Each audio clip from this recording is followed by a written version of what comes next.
नमस्ते दोस्तों, आप सभी का एक बार फिर से स्वागत है मेरे YouTube चैनल रूहानी किस्से में। आज एक और अनोखी और रहस्य से भरी कहानी लेकर आ गई हूँ आप सभी के सामने।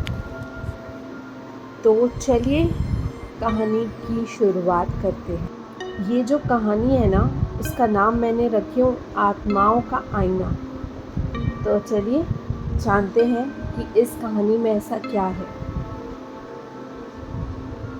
राजस्थान के एक छोटे से गांव में एक साधारण सी लड़की नीलिमा अपनी माँ के साथ रहती थी। नीलिमा की जिंदगी बाहर से जितनी सामान्य दिखती थी, अंदर से उतनी ही असाधारण थी। नीलिमा आत्माओं को देख सकती थी। यह कोई वरदान नहीं था, बल्कि एक श्राप था जो उसे बचपन से मिला था। वह न केवल आत्माओं को देख सकती थी, बल्कि उनसे बात भी कर सकती थी। शुरुआत में नीलिमा ने यह बात अपनी माँ को बताई,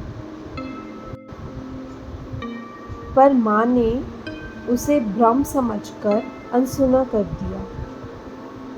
धीरे धीरे नीलिमा ने इसे अपनी किस्मत मान लिया और चुपचाप आत्माओं के साथ अपने अनचाहे संवाद को सहने लगी। एक रात जब गांव में अंधेरा और गहरा हो गया था, नीलिमा के कमरे की खिड़की पर एक तेज थपकी सुनाई दी। उसने दरवाजा खोला तो सामने एक धुंधली सी आकृति खड़ी थी। यह आत्मा किसी पुराने जमाने के रजवाड़े की रानी की थी, जिसकी आत्मा सदियों से इस गांव में भटक रही थी। रानी की आत्मा बहुत ही विक्षिप्त और दुखी थी,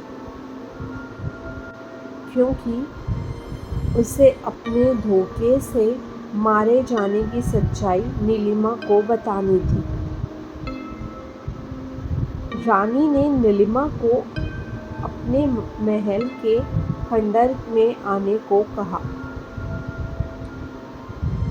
जहां वह हर रात अपनी सच्चाई बताने की कोशिश करती थी, लेकिन कोई उसकी बात नहीं सुन पाता था।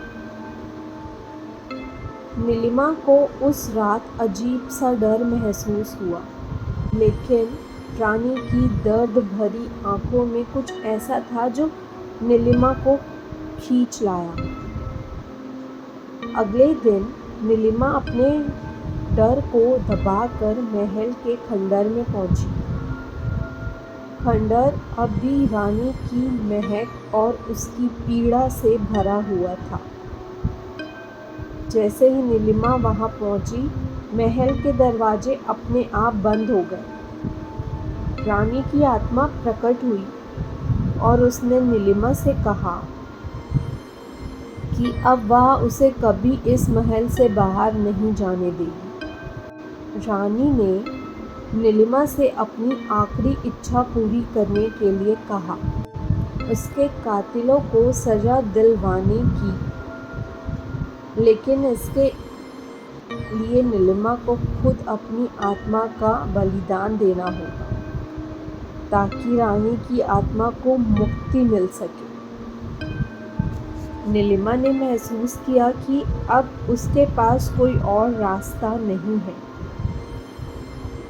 उसने अपनी माँ को अपने मन की बात बताई, लेकिन इस बार माँ ने उसे समझाने की बजाय उसे महल ना जाने की सलाह दी।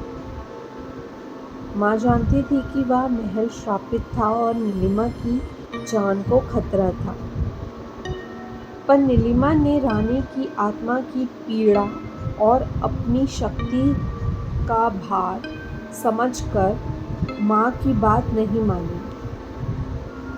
उस रात नीलिमा ने महल में जाकर रानी की आत्मा के साथ आत्मा का बलिदान किया। नीलिमा की आत्मा ने रानी की आत्मा को मुक्ति दिलाने के लिए अपने शरीर को छोड़ दिया और वह भी रानी के साथ महल के खंडहर में हमेशा के लिए कैद हो गई। गांव में लोग आज भी कहते हैं कि उस रात के बाद से नीलिमा का कोई अता पता नहीं चला, लेकिन जो लोग महल के पास से गुजरते हैं उन्हें एक युवा लड़की की धीमी आवाज़ सुनाई देती है जो आत्माओं के साथ बात करती है। नीलिमा अब खुद एक आत्मा बन चुकी थी जो अनजान आत्माओं की बातें सुनती थी पर खुद कभी सुनी नहीं जाती थी। महल का खंडहर अब भी उस श्रापित कहानी का साक्षी था जहां नीलिमा की आत्मा उस रानी के साथ हमेशा के लिए कैद हो चुकी थी। और जब भी कोई महल के करीब जाता तो उन्हें नीलिमा की आवाज़ सुनाई देती है जो आत्माओं के साथ बात करने के लिए आज भी इंतज़ार करती है, लेकिन उसे सुनने वाला कोई नहीं होता। तो दोस्तों, कैसी लगी ये कहानी? अगर ये कहानी थोड़ी सी भी अच्छी लगी हो तो इस कहानी को लाइक और मेरे चैनल को सब्सक्राइब ज़रूर करें। दोस्तों, मैं आप लोगों से इतने बार कह चुकी हूँ कि कमेंट में प्लीज़ मुझे बताइए कि आप लोग किस बारे में और कहानियाँ सुनना चाहते हैं। आप लोग वीडियो देखते तो हैं पर कोई रिप्लाई नहीं करते। आप सभी से मेरी रिक्वेस्ट है कि प्लीज़ कमेंट करें और मुझे बताएं कि आप लोग अब कौन से बारे में कहानियाँ सुनना चाहते हैं। इसी उम्मीद के साथ कल फिर से मिलती हूँ एक और कहानी और रहस्य लेके। तब तक के लिए bye bye, take care and thank you for watching.